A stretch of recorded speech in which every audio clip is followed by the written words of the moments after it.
Welcome back to This Morning. Now, we've got a story now that proves even the most savvy can be fooled by fraudsters. The broadcaster and former Strictly champ Aurea Duba thought he knew the telltale signs of a scam, but in a post online, he revealed he fell for someone impersonating a hero of his hook, line and sinker. Take a look.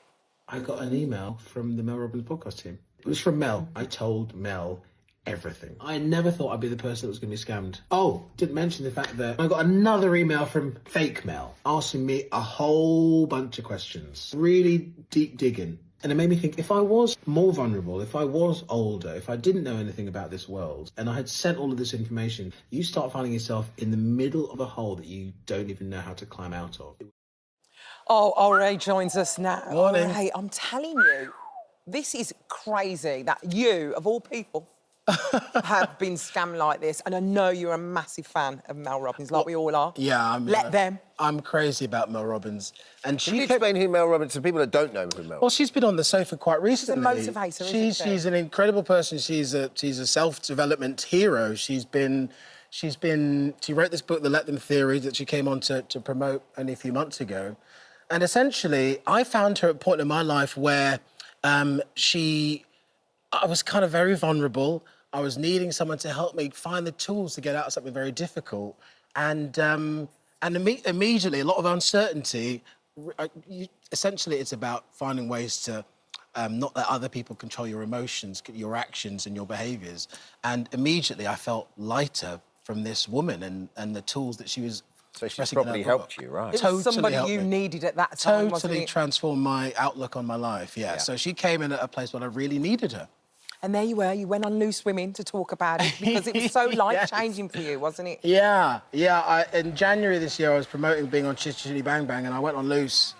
And I thought, do you know what? This feels like a really good opportunity to tell people about this woman who's kind of changed my life, really. I've adopted her as my own little life coach.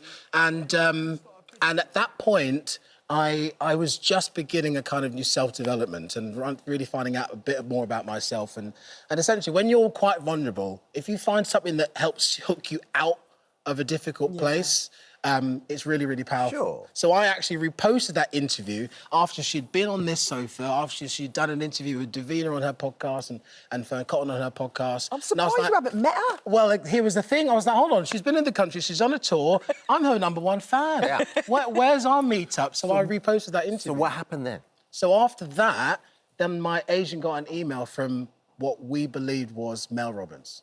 We got an email from Mel Robbins. And what did the email say? The email said, I've heard that you're a huge fan of our podcasts. I would love to know your stories, your approach to our podcast really helps make us better. Tell us what the podcast has done, is how it's changed your life. So the fact that had come through your agent, I think I would have believed that. Immediately, I thought it was a professional. Because already it's been through one, Yeah. it's been through a gatekeeper, right? Yeah, they've looked at it, they've checked it. And in a way, I thought, I've been waiting my whole life for this. So I said to my agent, Sam, I said, mate, I've got this covered. I will take this on. And I then sent an email back. I took about 2 days to collect my thoughts and then tell Mel everything, how she had taken me from a really dark place and helped me take the tools to regain my control of my life. I told Mel everything. Like 12 pages worth of information. Oh, wow. So, like, really personal stuff. Really personal stuff. And Mel was so sensitive and so caring. And I think the thing that was really insidious about it was the language that Mel was given back, because I was giving this person information and coming back so sensitively. Thank you so much for telling this story. I think it's really, really going to help a lot of people. I feel that we were drawn together at this moment. I feel like what you can do now is going to change a lot of people's lives. And it was kind of everything I guess I wanted to hear. So that's nice. When did the red flags start? They were kind of there from early on, Dermot, and it's so strange when you find yourself in a place where you're like, this is what I need to hear.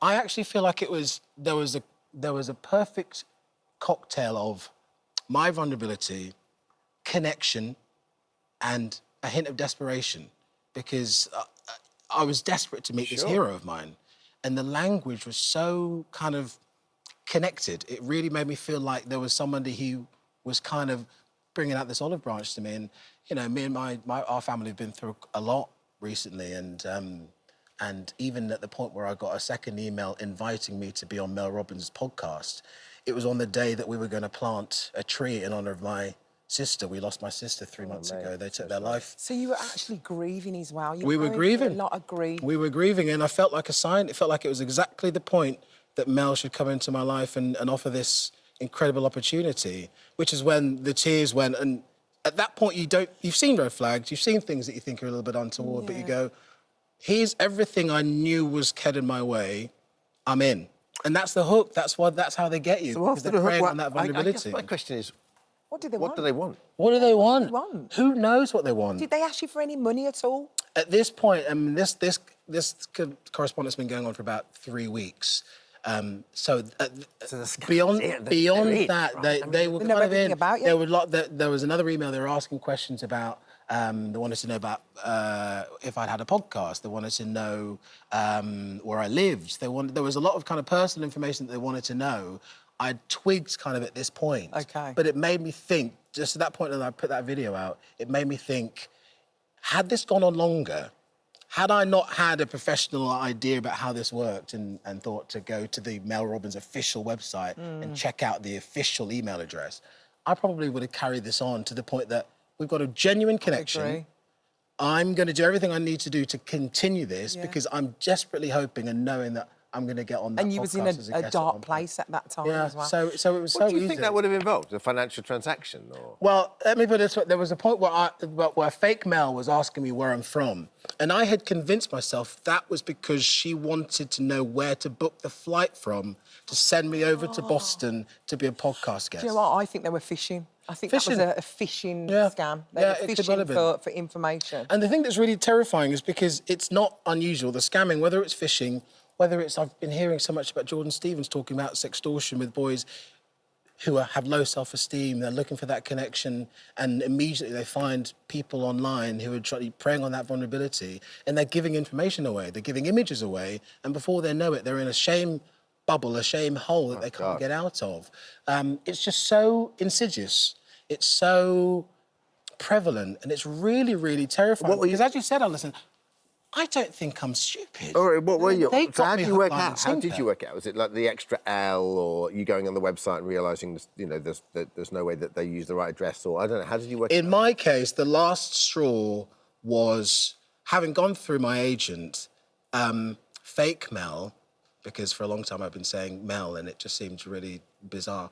Fake Mel said, we can keep it on this email thread. It was a personal email thread.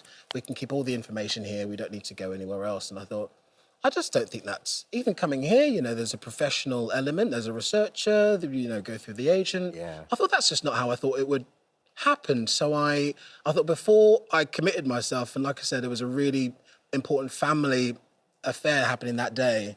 And I just thought, before I really go there and commit myself to this, I just need to do a little bit of due diligence. And immediately... I'm so glad you did. It was so obvious that something was happening. Do you know what? All right. So many people keep it secret when they get scammed. Yeah. I'm so glad you're on this show talking about it, because people will see you and think it can happen to anyone. It really can. Be vigilant. Yeah. Do you know what I mean? Thank you And so what was much. so lovely beyond that, and if it wasn't for fake Mel, the real Mel wouldn't have got in touch. And she has now, Two hasn't nights she? ago, I got a DM from Mel Robbins saying... Do you know what? But they did wanna you? Connect. Who knows? Who knows? You know I was what? very confused. You are going to Like we're meet in her one day. Inception. You are going to... Yes. He's going to meet her one day, I know it. She's going to watch this now and she's going to be like, I need to meet this Yeah, man. it has to be It's her. gonna Can't be happen. AI her. I can't It's wait. gonna happen. I hope so. I hope so. Thank you for sharing Love your you story. both. All right. Thank you very much. Thank you. Sorry, lovely to see you. Hi everyone, just wanted to say thank you for visiting our This Morning YouTube channel. Now listen, we upload new content every day, so go ahead and hit that subscribe button so you don't miss out. And we'll see you in the morning.